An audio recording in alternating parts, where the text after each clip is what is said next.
Mbere neza turagarutse kugira ngo tubaganirire, hari akazuba ariko nta kibazo. Ikiganiro tujye kuganira gishingiye kuri kiriya ubona inshuti zacu tutaziranye zatangaje kijyanye n'idini rimwe ni rya Isilamu ririmo abantu basenga mu rurimi rw'amahanga. Umuntu mukaba mwari muziranye ari umukristo, uyu munsi nyuma y'ukwezi ugasanga arimo gukubita icyarabu. Icyo mvuze wenda tuvuga icyarabu mu yandi magambo aba arimo kuvuga ibintu atazi, gutaraduwiza muri realite ye y'umunsi ku munsi kugira ngo abikoreshe asenga ntago biba byuzuye cyane cyane kuko aba atabizi, ntago biba bihuye n'ubuzima bwe. Ariko ibyo bintu bavuze byaba ari byo natwe tukaba tubihamya. Ikindi kintu umuntu yamenya nuko rwose iyi kuha iriho yatangiwe ahanini n'abayisilamu gukora ibiterane bigari byo hanze, kuridikiriza andi madini kugira ngo abantu bayavemo baze muri Isilamu. Ariko nubwo abakristo nabo babikora gutyo, bose nta muntu ufite base iri solide ifatika, umusingi wavuga ngo bano bantu aribo baba bahagazeho kugira ngo bamererwe neza cyangwa bumve beexperimenta ubumana neza. Icyo dushatse kuvuga nuko ari idini ya Isilamu, ari by'abakristo nabo byose ni kimwe. Kubera iki?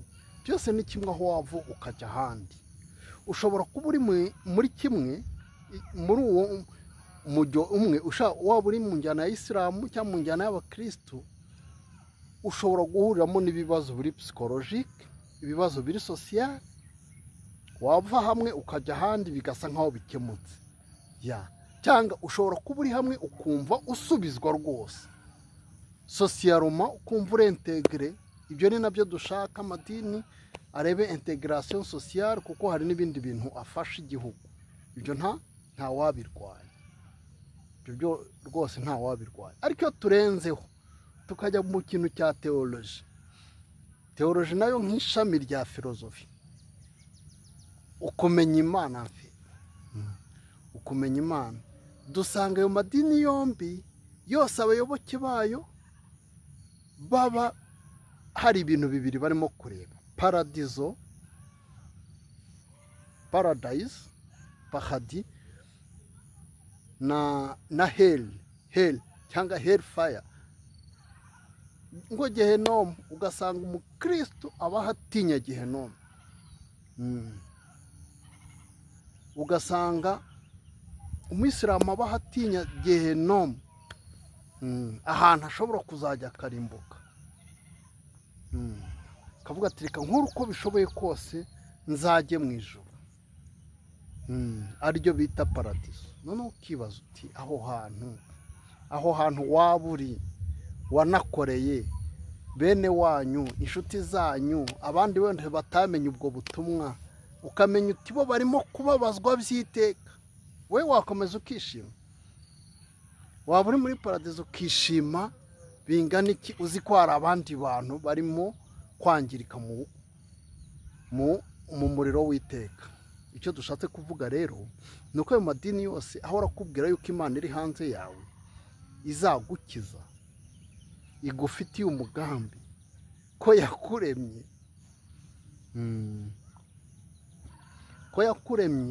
ubona ko ari ibintu biba bidashinga. Ni ibintu biba bidashinga, bisiga akavuyo mu buzima bw'abantu. Ugasanga umuntu aririmba mu idini rimwe ngo nzashimira Imana, nzayisingiza, yankunze ntarayimenya na busa, aho nyimenye iranyobora, inyereka k'intwaro Bibiliya ari ikandagira umwanzi.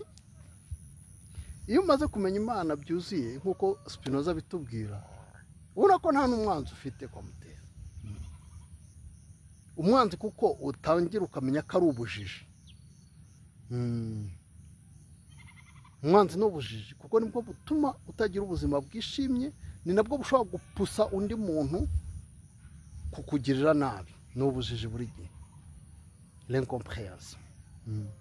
Noneho kugira tuburwanye ni ukumenya. Ariko bivuze ngo hari intwaro Bibiliya niyo ikandagira umwanzi w'icyuka utabaho Satani. Iyi filozofi ya Spinoza tuba tubabwira ni filozofi ikwereka yuko ushobora kudevelopa etike cyangwa ubuzima bwitwaye neza, ariko budashingiye ku gutinya ibihano, butanashingiye ku guharanira ibihembo, kuko igihembo ukibona buri munsi. Iyo witwara neza igihembo ukibona buri munsi. Ni ukuvuga ntago ibyishimo biza au bout du chemin, ntago ibyishimo biza at the end of the journey. Ibyishimo ntago bizi iyo urangije urugendo, ahubwo ibyishimo ni umunsi ku munsi muri process y'ubuzima, bitewe nuko uba warangije kumenya yuko Imana ni realite yawe.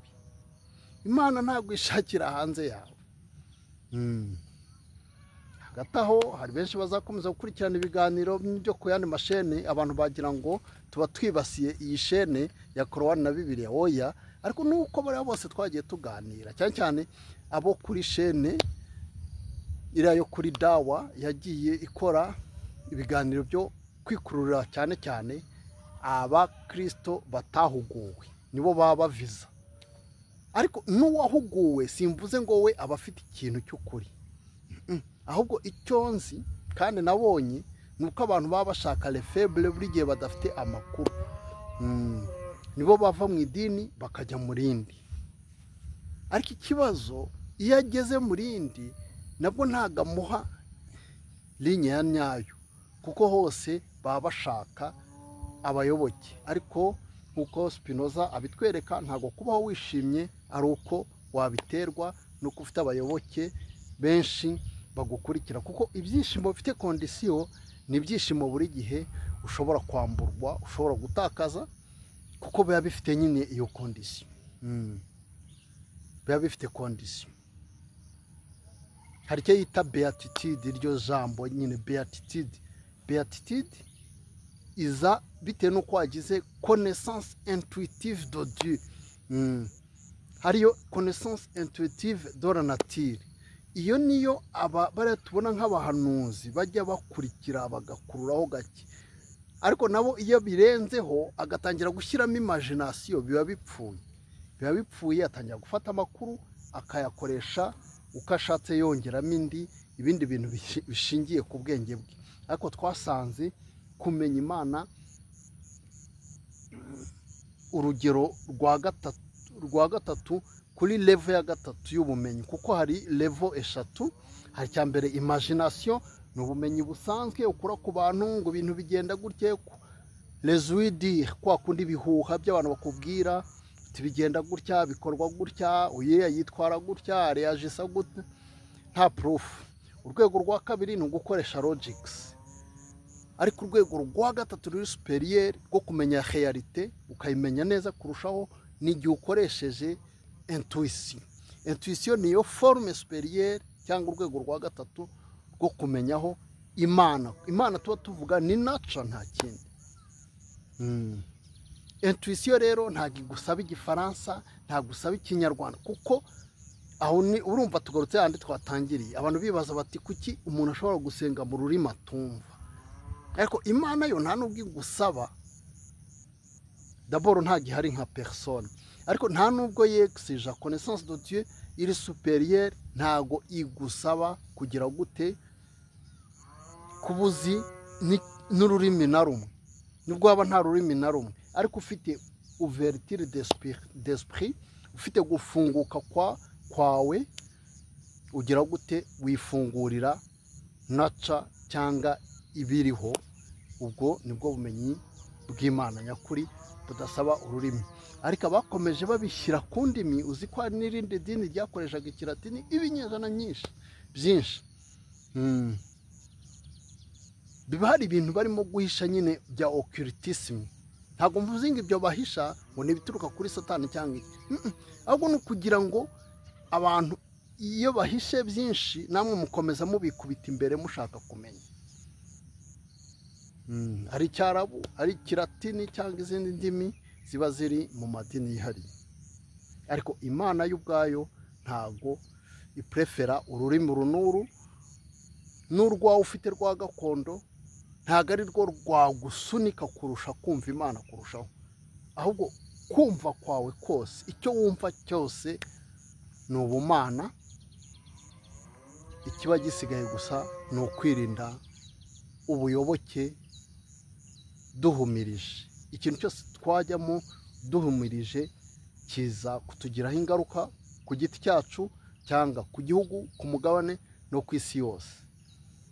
Ntuzatekereze ngo umuntu ufite teoloji cyangwa filozofi yize we ntashobora kwiga kubibamo ahumirije. Ashobora kubibamo ahumirije,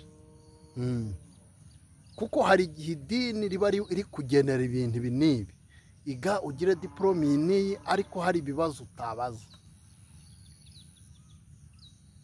abantu cyane nawe ngo wibaze, ugasigarana polisi w'ibitekerezo byawe bikubuza kumva Imana uko iri. Urakoze rero, we wanteze amatwi.